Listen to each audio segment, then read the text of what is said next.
I'm Nick Fowler, and today with me is my younger brother Ephraim. We're going to go ahead and show you just some tips and tricks and give you a little bit of a demonstration on breeding sheep showmanship, how to kind of prepare for that and kind of what to expect whenever you go in the ring. So I'm going to go ahead and have Ephraim bring his ewe lamb in here. He has a ewe lamb that we raised. She's a January ewe lamb that he named OSIA, and he's been working with her. So he brings her in. You notice the first impression you get of that sheep is when he walks her in. Notice how he tried to keep that head up as straight as he could. The head is really the control of the sheep. If you keep that head straight and keep it up, the sheep, when it's walking around, is going to look its best. Then once he gets here, you notice the first thing that he did, he pulled up, and he's perpendicular to this building here. If there were more sheep in this class, the judge is almost always going to be walking and set up side by side, perpendicular to one of the fences around the outside of the ring. So as you can see, he's done that, and if there was more sheep here, they'd be set up side by him right there. When he goes to set this sheep, you notice he sets the legs closest to me first. He gets them square. The front legs are coming straight down from the shoulder. The back legs here are a little bit behind that hip. And then after he does that, he gets back in front, make sure he has the head up and the head square, and he gets in and braces the ewe just a little bit. By having the head square, what I mean is if you see the point of the shoulder right here, you come up, it's a straight line up. The neck is straight in line, the top of the head is straight in line with this, and it's also, if you put a square right here and had a 90-degree angle, it would fit right in there. And then if you put it back on here, the nose is level.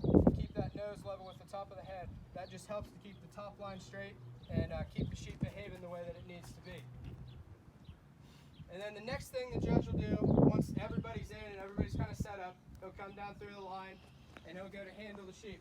He'll handle down the top, then a lot of times he'll look at the loin and the hip to see the length, and he'll handle the leg here just to see more muscle. One of the things that you want to make sure is that you have a brace on that sheep. You have that sheep kind of flexing, pushing into you so that that animal handles firm, and the judge can tell the muscle definition and the shape that that sheep has.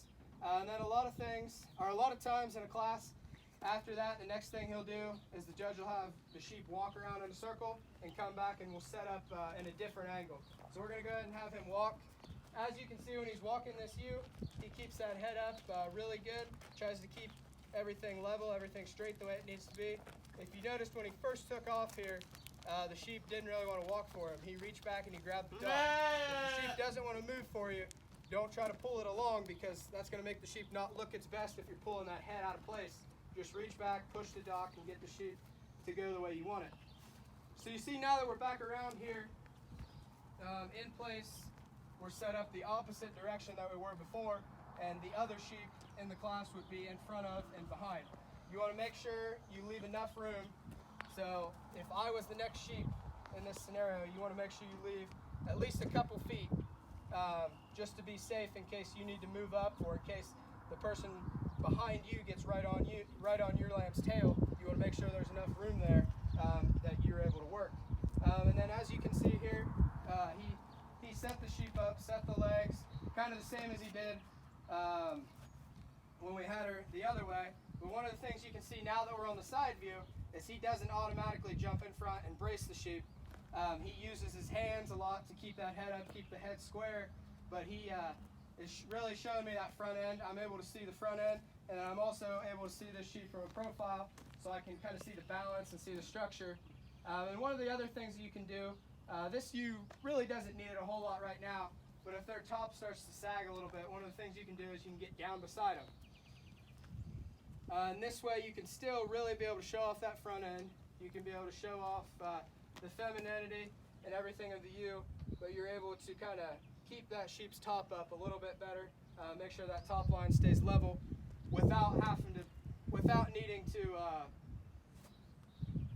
cover up that front end and brace. Because really the only other way to get that top up is to brace the sheep or to do this. And in breeding sheep showmanship, if you can control your sheep and teach your sheep how to do this, it looks really good, because you can show that front end and really keep the sheep's top up and looking good at the same time. So one of the other things that you've noticed during this class is he stayed on the opposite side of the sheep as me for the entire time. That's something that's very important. You always want your sheep to be between yourself and the judge. That way you're showing off the sheep and you're not getting in the way. A lot of times the judge will walk around the sheep and you'll go to switch sides. When you switch sides, make sure that you always go in front of the sheep. That way you're not blocking the view of the judge. And then whenever he goes around the front and he's specifically looking at the front like this, make sure that you wait until he moves past you and isn't looking at your sheep anymore before you switch, so that you don't block his view.